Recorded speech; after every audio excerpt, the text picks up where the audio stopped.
So I think those constant conversations meant that the leader and the employee understood each other more. When we didn't have those career conversations, what I found was a person in the team would probably say, my leader doesn't care about my development, whereas the leader didn't see that. With these conversations, it became visible and transparent to all.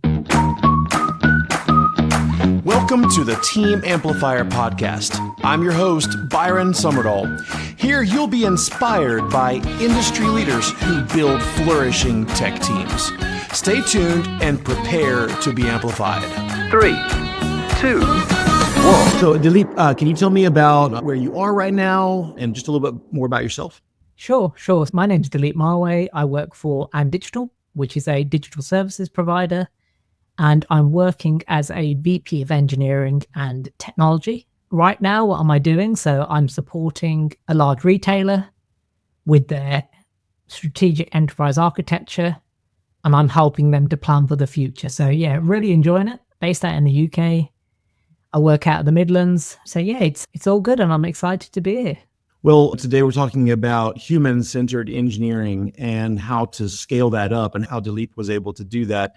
And definitely want to invite you all to dig in and stick with us for the duration of this episode, because there's going to be a lot of good things that you can take away that you can use to improve your teams, improve productivity, but more than everything else, improve and promote human flourishing within your engineering team.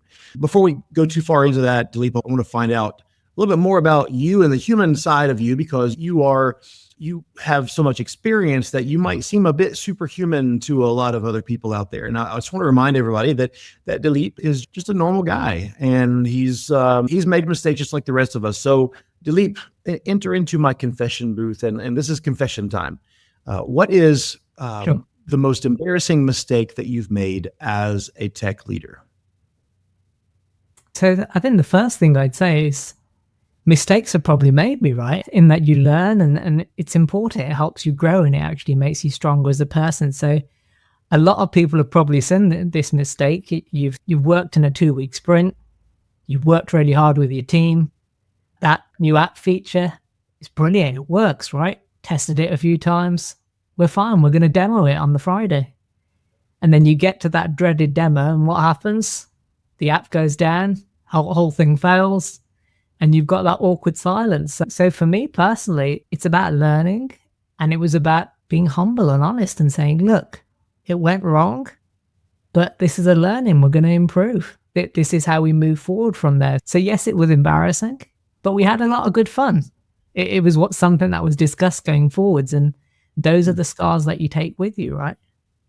Yeah. I've heard about not deploying on Fridays, but I might need to add, based on your story, I might need to add no demos on Fridays too.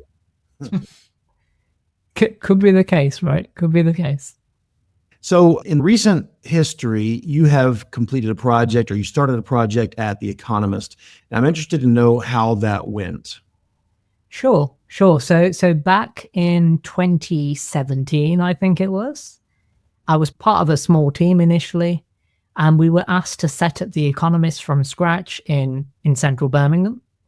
And this was a great project, right? You had to scale a team, and you had to look at digital transformation. As you can imagine, The Economist was a paper that was going through the letterbox on a Friday, and they were losing readers. We had to think about digital transformation. What can we do with our website?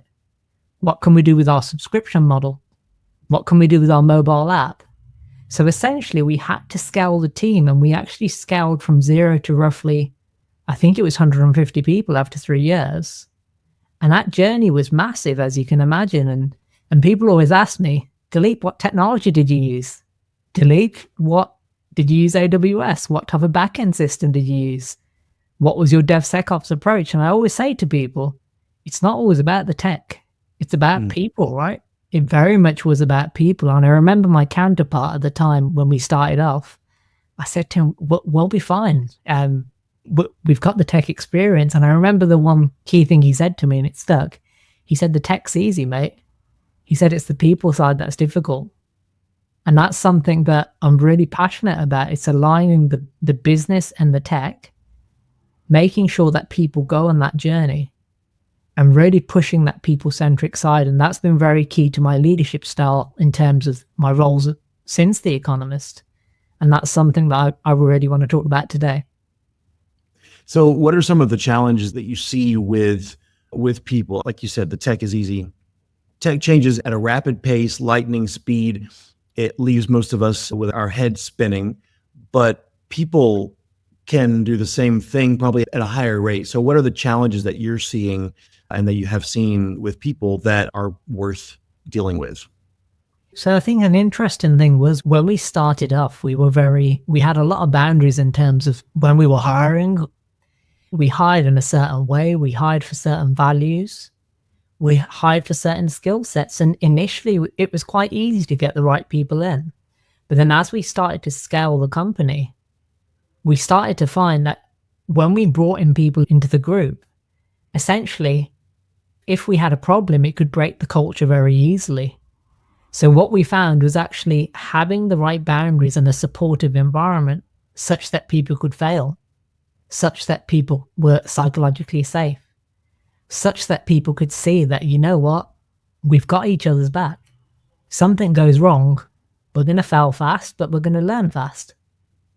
And that made a massive difference. I remember one example that I use in a lot of my conversations. And I remember one of my team members, he wanted a bouncy ball. And I remember all the other leaders said, don't waste your time, we've got stuff to ship here. And I made it my own investment that I thought, you know, I'm really going to fight long and hard to get this guy a bouncy ball. Mainly because it really helped with the team ethos, right? It helped him with his health. His health essentially meant that he could do a great job. And me being a leader, if I could show that investment, I was pretty sure that it would galvanize the team. And the same thing happened with standing desks. I remember a lot of people wanted standing desks, and that was another thing that I really pushed to say, you know what, we need it because health is everything. Health is the output. Health is what will get us more subscribers. And I think seeing things from a people-centric approach, it really brought that team ethos that we were a team, and that's how we were able to scale. So how did you get the check writers? I don't know, maybe you had a budget that you were able to work with, but there's always somebody that we have to answer to when we're investing in bouncy balls, standing desks, and anything like that to try to support our people. Somebody's got to raise their hand and be like, hey, why are we doing this? How do you deal with that side of the leadership to help them to understand how important it is to support your people like this? Great question, Byron. So I think, like you say, it's difficult if you're just going straight in and saying, I want this without having anything to back it up, that there'll be an output and that something successful will happen on the back of it. So as a leader, I've always got that common triangle that a lot of leaders have in their mindset, and that's around time, cost, and quality, right? So the first thing I said to myself is, where can I actually hit these levers and actually make a difference quite quickly? And because I was looking after a quality team initially, first thing I did was actually look at how many escape defects we had, how many things were customers moaning about. And I actually said, you know what, as a team, let's start fixing some of these problems. Let's start getting our app ratings up. And that started to bring in value. And once you start bringing in value, when you start having conversations with senior leadership, it buys some of those credits, as they say, right? So I think for me, looking at those levers, initially it was quality. Then it became time. Then it became cost. And that really helped because then I could use the people levers at the same time to say, if we keep people happy, we can see that the quality is going up. If we can keep people happy, we can see that we're meeting our deadlines. If we can keep people happy, our costs will go down over time because we're digitally transforming. Our print costs are going down. So I think having those levers as a leader is really important, that you can just go back and reflect. But I think the big thing for me was ownership of culture, not by senior leadership, by everyone in the team. And I remember one thing that we did. We had a team. We had the team together and we had a big A3 sheet of paper. And we said to the team, you write down what matters to you from a culture and a value and behaviors perspective, and let's write it all down. And then we all signed it. We stuck it on the wall. And then whenever we hired anyone else in, we showed them that in the interview process and we got them to sign it if they were successful. And I remember there was a particular person who was showcasing really aggressive behavior. And it wasn't me as the leader who had to fix that problem. The team actually fixed it themselves. They openly spoke up. They spoke to this person and said, "You're not adhering to what we've agreed to and what we've signed to. This is how it's making me feel." And that was a really proud moment for me, because what was happening is the culture was driving the output rather than it being driven by we're using React or we're using JavaScript. So for me personally, I'm very passionate about people, and that's what I've tried to instill going forwards. You've been mentioning happiness, and I know exactly what you mean when you say happiness, but I have a feeling you would agree with me that there is a difference between happiness and flourishing.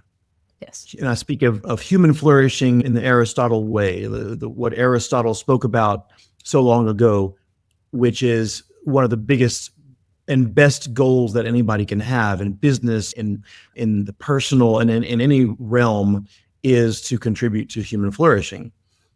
And I have to admit, and I'm pretty sure you would understand this too, that human flourishing does not always mean the same thing as happiness. Yes. So let's talk about that really quick.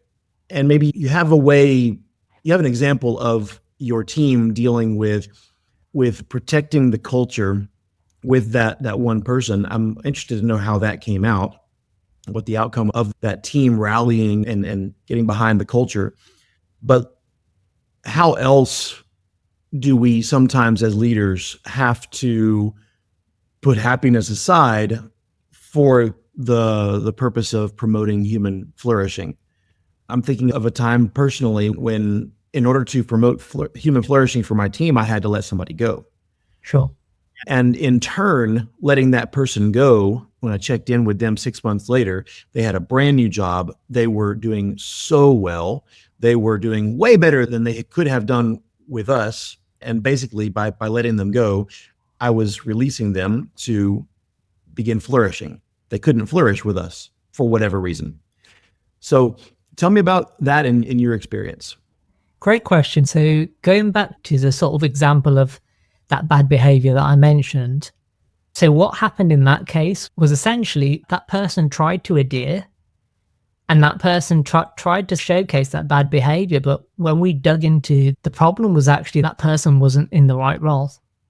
And what that person found is by actually moving role, by actually trying to work with the team, they realized, you know what, that role isn't right for me. And they moved into a different role, and then they did start to flourish. So I think in the case of what I've seen, it's a bit of a way up between sort of your understanding as a leader, what actually makes this person tick, what matters to this person, understand them personally, understand them on a work level.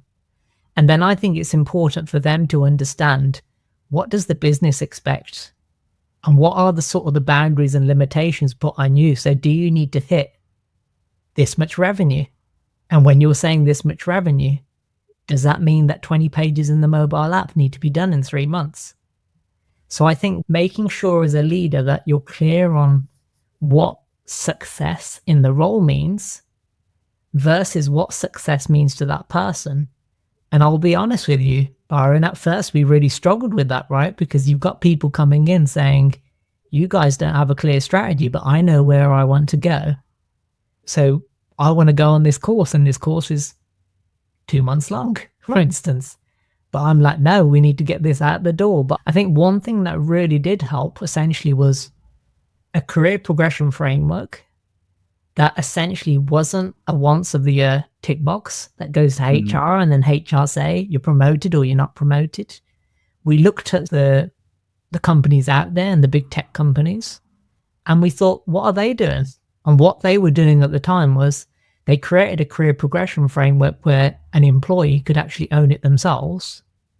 They could have weekly conversations with their leader, and the leader could actually then in turn say, we can't prioritize this. Or I can't put you on this development course because you're limited in this area. You're not actually shipping as much as you should be, so I think you should do this. So I think those constant conversations meant that the leader and the employee understood each other more. When we didn't have those career conversations, what I found was a person in the team would probably say, my leader doesn't care about my development. Whereas the leader didn't see that. With these conversations, it became visible and transparent to all. I feel like you somehow married the training of the person with their daily work, which is one of the complaints that I've always had with training and courses and conferences and everything that we do to help people grow their skills. They come back to their daily work and it's not really connected. It's not aligned. It doesn't make as big of an impact. So it sounds like you achieved a higher impact with the training and development that you were doing with the people. Yeah, I'd say so. And I think the other really powerful thing of that career progression framework was although the defined skill set would have been different, say between an engineer and a business analyst or a product member, but the core competencies were exactly the same. So what we said to people is, if you're doing really well in your core competencies, and you then decide that you want to move job families, so you want to move from an automation engineer to an engineer, for instance, you've got the core skills, you just need to improve this, but we're happy to move you across. And I've had some people come to me now who started off in quality. They've gone into engineering now and they're flourishing.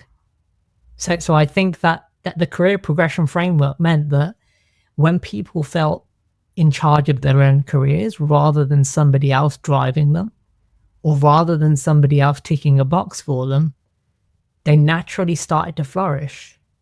And they naturally wanted to see how they could succeed for you, because they saw that you were you weren't just a person after a year who said they're promoted. If they were good enough after 4 months, I would have promoted them. And I think that was really powerful in our approach. And that was a key reason why I'd say the people really drove the tech, because we found that people started to drive what they were doing, and on the back of it, the tech was great, right? I'm curious. I've done something like this before, and I love this concept. And so it sounds like you've had some success with it. I want to get the cheat sheet. How did you determine like the baseline for each employee? Like you can't just start them from the beginning of the journey. You have to put them somewhere on the continuum. And how do you decide where they drop in? So we had a leveling framework, and the way that we did that was the leader would look at it and say, where do I believe this person is? The employee would do exactly the same. And then there may be complete stark contrast between the two, but that conflict is good. That conflict is positive, because where you've got a person who says, I believe I'm a level 5, and the leader says, I think they're a level 2, that conversation needs to be had, because that's a risk of the person leaving anyway, right? Yeah. So I think that initial conversation between the two could actually mold that conversation. Now, as a leader, I might say, well, you've said you're doing it, but why is the engineering quality so low? Or you say you're doing it, and you say that you're great at this language like JavaScript or TypeScript, but why are these tickets taking 3 weeks when it's taking another person 1 day? So I think that honest conversation between the two really helped. And I think one thing that I learned myself from my past experience, when I started off my career, how awful was it when you had these career development conversations after a year, and you went in there and you come out with 20 surprises that you never even knew existed, right? And I think that was a key fact that we wanted to fix in that role, and I've taken that forward in all my other roles. Key thing I'd say for me, and this has always been my mindset, it's having that coaching mindset. It's drawing the best out of people, such that rather than giving them the answer, it's asking them a question such that they can think about, am I on the right track? So I could ask, how far do you believe you are from the next level and why? What are your gaps? What have you achieved? So how you said that the contributor is going to be meeting with the tech leader once a week Yes. in this framework. So how long is that meeting? So once a week wasn't prescribed, Byron. It was down to whatever worked for the team member and the leader. In my case, I generally liked a week because it pushed me to actually make sure that I was on the right track and make sure that I understood the gaps and limitations and how was I trying to fill those gaps. Was I going about it in the right way? Normally, I think 30 to 45 minutes worked quite well. Okay. But as you can imagine, if you're in a really important sprint and you've got a lot of work to get out the door, that 30 or 45 minutes might not work. So you might go to something like Slack. You might go on Teams. You might give an update via email. So there's always different ways rather than just having a meeting. Yeah. And I'm imagining that you at the CTO level or the VP level, you're at the top of the heap and you're not necessarily the one that's having all of these 45-minute meetings. So you're delegating that down the line. How many, for a leader, how many would typically they have under them that they would be meeting this often? So I think it depends on the company's size and how they've set up the teams. Sure. But generally, I'd probably say in some teams, I saw sort of 5 team members. But I think a lot of the time, if initially it's a bit rocky at the start, because like I said, the example where somebody thinks they're a level 5, where the leader thinks they're a level 2, a bit more rocky at the start, but eventually it starts to smoothen out. And I did find that communication, rather than it being a meeting, it could have been a quick Slack message, for instance. Could have been, this is my evidence, what do you think? So over time, it got better. And I think for me, what really helped was that really helped us to grow, because as you can imagine, people were saying, I'm loving it here. I've been here a year and I've been promoted and I really like the career progression. I'm learning, I'm doing great work, and great work spreads. So then I'll recommend someone else to come in. And then you'll get someone with the same sort of values and behaviors because they want to develop. They really want to push themselves. So I think that career progression framework was a massive positive for me. And it was all made around people. So I'm curious about the continuum.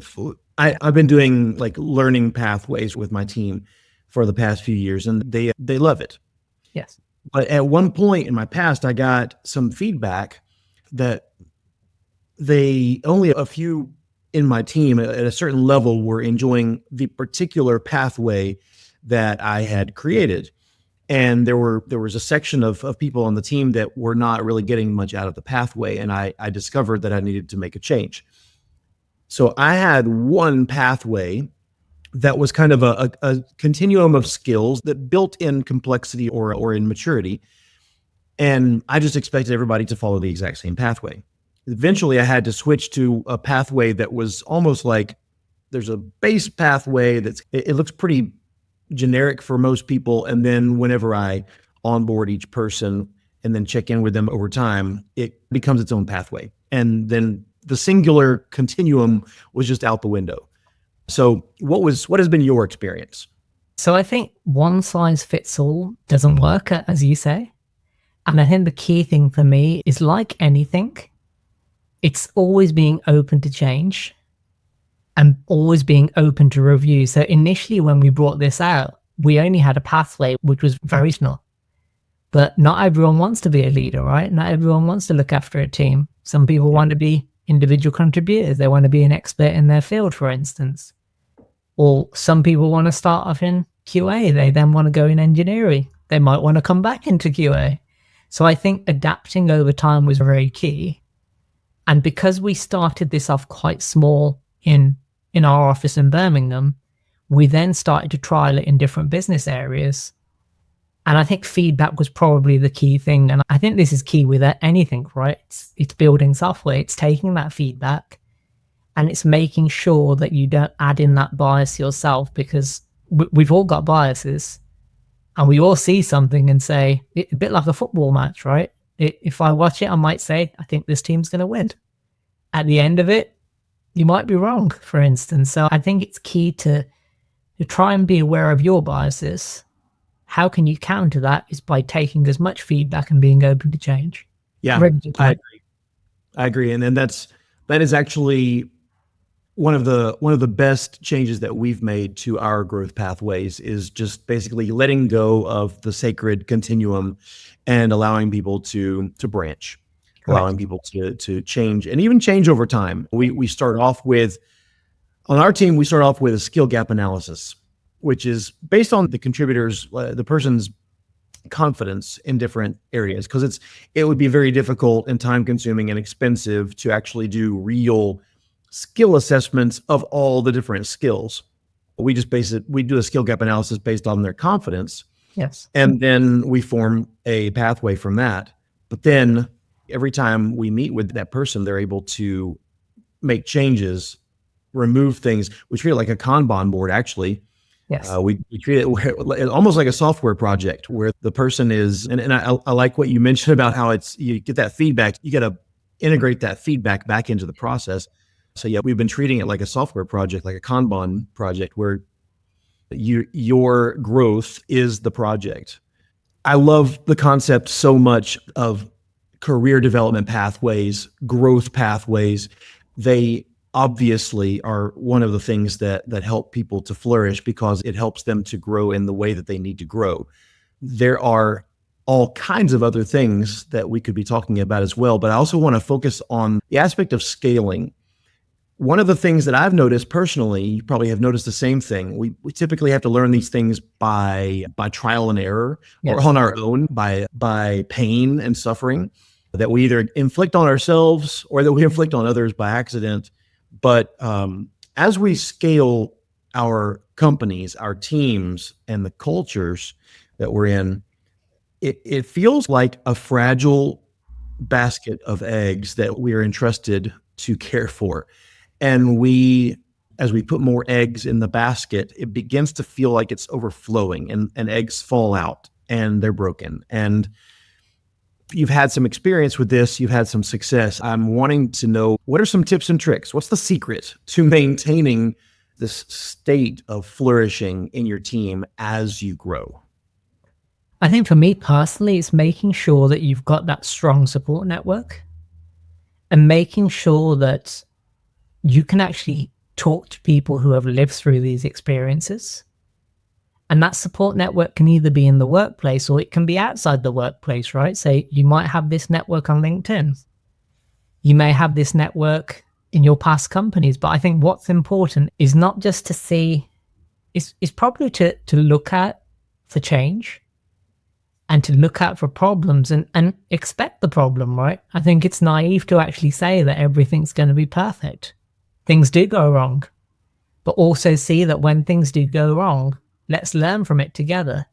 I actually think some of those problems do galvanize a team. So if you've got an incident and things have gone wrong, it's a learning, right? How does a team come together? How does it deal with it? Does it bring the team together, or do people start pointing fingers at each other saying it's your fault? And I think that over time was quite key in that as the team got larger, we started to probably see issues coming up in terms of we may have hired the wrong person at times, or we slipped in our deadlines, or we forgot to think about this because we were busy doing this. So I think what's important is actually making sure that the team is always on their feet to think, but then also the team is there to step up together such that they can learn and they can actually come to a good outcome in the end. So I think for me, I think it's having that realization that not everything's going to be perfect. And it's like life, right? You'll have ups, you'll have downs as well. And I think it's seeing that you've rode that high yourself. You've also gone through those bad times, and it makes those good times even sweeter, right? Right. Yeah, you have to go through the valley and climb the mountain in order to enjoy the summit. Correct. Yeah. I don't know if you hike much, but that's the thing that always sticks with me with hiking, that if I just keep on going, and and endure this tough hill or go through this hard part in the trail, I will eventually get to the top and I'll get to sit and enjoy the view. Sure. And that is often, you're right, that is often how it is for us in tech leadership. Sometimes we have to go through the ringer to enjoy the benefits. What do you think as a tech leader, and I want you to speak really quick directly to other tech leaders, and even to me, because I need constant advice, I have not arrived. What is something that tech leaders should start doing tomorrow to improve and promote team flourishing? So I'd say protect your team, make sure they're psychologically safe, and try and remember your career and what did you like and what didn't you like, and take that forward such that you can actually help and protect people. And I think for me, if I was to say one thing, as a leader, keep on learning, keep on growing those support networks. Because I think for me personally, that moment when you're not learning, you're probably going to go stationary and you'll probably have a problem in that, are you actually caring about your team enough? So I think for me personally, I'd always say to people that just make sure that you're learning, but then also make sure that you don't bring your biases in, because while at The Economist, a lot of things worked. When I took on other roles, I couldn't do a cookie cutter because it's not the same environment, right? And I think that's an important thing to say. And it's an important thing to learn, in that you have to adapt, but you have to be mindful of your situation. You've got different people, you've got a different environment. It's a bit like a car, and the car might be red in the UK, but you take it somewhere else and it might look a bit different in that lighting, right? Or you take it in snow and it looks completely different, right? So I think it's important to see that cookie cutter approach, and I've seen leaders take that approach. Doesn't always work. Be open to change, be open to learn, and then don't take the people side for granted, in that it very much is about people, and really keep pushing that people side. So Dileep, what's a book that you've read lately that made an impact on how you think? Really good question. So I was looking at one here. So there's a book called Break the Mold by Tim Roberts. And that was really good in terms of, it started to help me to see that, I think it starts to make you think about your own biases, and it starts to help you to actually ask the right questions. And what I've found probably more recently is, before I used to just probably jump to something and just go with whatever I thought in my head, but now I'm probably digesting things a bit more. I'm thinking a bit more about things, and I'm coming up with those questions in such a way that it's really, you can see that there's been thought behind it. And that's really great, especially so the role I'm doing at the moment, which is enterprise architecture, that's really powerful, right? Because you have to forward plan. You have to think deeply. And that's really helped me to think in general, to say, teams are exactly the same. If somebody's struggling in your team, is that your own bias saying, I think this person's struggling because I've seen a person like this 10 years ago and they were lazy. But is that bias actually right? Have you actually got any data to back that up? Do you actually understand this person? Have you done something wrong yourself? So I think, yeah, that book's helping me to see that things are a lot wider. You can definitely think about things more widely. All right. I'll be downloading that book to my Kindle as soon as possible. Hey, Dileep, thank you so much for your time today. How can people connect with you? Sure. So you can find me on LinkedIn. So my name is Dileep Marway. Feel free to connect. It's all about collaborating, right?